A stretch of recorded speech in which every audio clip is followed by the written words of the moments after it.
this is Moshe Rabbeinu talking. No, it wasn't. It was like Yeshua and Kalev saying it to the other Nesiim. Ach b'Hashem al timroidu, va'atem al tiru es am haaretz. Don't be married in Hashem, and don't be afraid of the people of the land. Kilachmenu heim, because they are our bread, and whatever that means. Heim sar tzila me'aleihem. They took away the protection from them. V'Hashem itanu. Hashem is with us. Al tiro. So the pasuk requires many explanations. First of all, kilachmenu heim. Our bread was kilach menuhem, and secondly, sar tzila me'aleihem. Like, what really does it mean? And Rashi says it means the protection, but what does it have anything to do with anything? And so, as we know, in every klipa there is kedusha, and every guy and umas ha'olam, they get that koyach from the nitzotze kedusha that's in the klipa. That's how it works. In other words, the Netzotze Kedusha is Chiyus, right? But it's covered up, and that's why they act like the way they do, because it's covered up with the Klippas. So our job, in other words, so the Knanim, right, we had to go to them, and we had to extract the Netzotze Kedusha from that Klippa and bring it to us for Chiyus, and that it shouldn't go to them.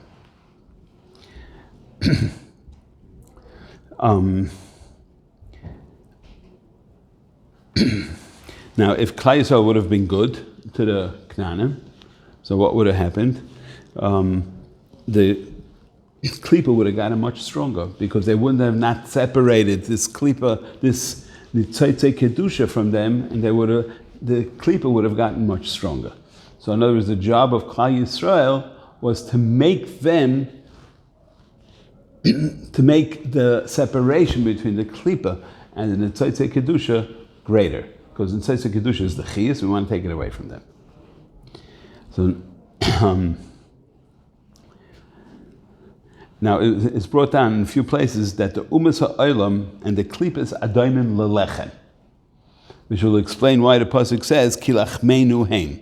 What does it mean, Lachmeinu Heim? So, in Lechem, there are 4 things which is called mevarer hanetzotzen. You have to make a separation, right? What are they? So the first one is when you're making bread. What's the first thing you have to do? Is disha. You throw up the wheat, and it separates the husk from the kernels. That's the first thing of separation. That's called tikkun, right? The second one is when you take the wheat and you grind it up in a mill, right? And in order that you could make flour out of it. So that's the second one of separating the Netzotze Kedusha. The third one is when you knead the dough, right, with water. In other words, you're like punching it out, like you see in the matzah bakery. That's also called a way of being mevar all the klippas. And the third one is that after you bake it and a person is chewing it in his mouth, so by chewing it in his mouth, that's also another way of separating the Netzotze Kedusha from it. And that's Pshat Kilachmenu Heim. The 4 ways. And then the pasuk continues, it says, V'Hashem itanu. So those 4 ways, each way is keneged one ois in the Shem Havaya. And as you could see, that the last one, which is the eating, peh we know is Malchus. It's keneged he'achreina. Right? So by you doing it, but you're really connecting the highest level of the spheres, which is the Chachma, to the Malchus. Bi'azai. Because how many teeth does a person have? 32. So 32 teeth is Keneged, Lamed, Beis, Nesivas, Ha, Chachma. Right? So when you chew your food with your shinayim, you're bringing the Chachma into it. In other words, by you chewing up that food, you're separating the klippas from the Netzotze Kedusha through your action of chewing it. And once you do that, and then it goes into your stomach, so what happens? Then the stuff that's good gets spread out to the rest of your body and gives you energy, and the stuff that's no good gets separated and is pushed outside. That's 5. No, but it's not a maisa. Once you swallow it, then your body does it on your own. You're not doing anything. Every other maisa you had to go and do it. Like the disha and the this you don't do, it just happens. Okay. And the Arizal says that b'shas a person is eating, so when he eats the kazayas, he says hamaitzi on it, and he says over there that the bearer is the lamed beis shinayim, which is connected lamed beis sivas hachachma. Therefore, it's separating.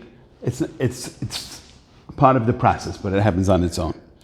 So now to come back. So where did this klipa, which was had in the koyach of Canaan, right? That's why didn't the Canaan get the makas just like the Mitzrayim did? So we had to defeat them. How did we defeat them? By taking away the Netzitzitz Kedusha. Happened was that the Meraglim, when they came close with the Knaanim, so they were also feeding, that klipa was attaching to them. Because they were not able to take away the Netzitzei Kedusha, that's why, so to speak, they got stuck with the klipa that was going over to Canaan. Once they got stuck with the klipa, then they were over and they said Lashon Hara on Eretz Yisrael. So, point of the story is, and point of the whole thing obviously is that we have to listen to the Torah, and if the Rabbeinu Shalom said that Eretz Yisrael is a Makayim that was supposed to, it's a Makayim Echeles Yeshveha, but it's also a Makayim because it's a hard work, you have to acquire it, just like by anything Ruchni, is Paspa Melech Toichal, or it's Tishan, all these things. And so anything Ruchni, in order for us to acquire it, has to come with Yisurim. And that's why Yeshiva Eretz Yisrael has to come with Yisurim. I heard a joke once from Rabbi Mordechai Ezrachi. He said, Eretz Yisrael is not Eicheles Yeshveha, more so it's Eicheles Yeshiva Iseha. Like the government's not allowing the yeshivas to exist. It's just stam also pun. I also wanted to add one word over here. It says, Kilachmenu heim, sar tzila me'elim, takes away the tzilam, the protection. What's the protection?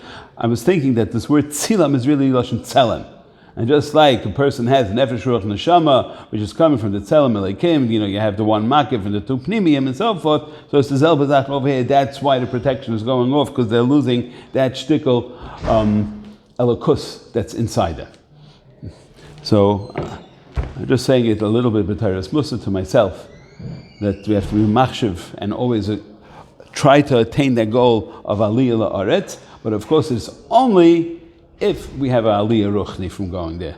If people are just buying a big, huge apartment and partying on the beach all day long, you get a mitzvah l'chayra still, but that's not the tachlis hamitzvah. Tachlis hamitzvah is that it should be a ruchni, it's like a yeshiva miloshin yeshiva.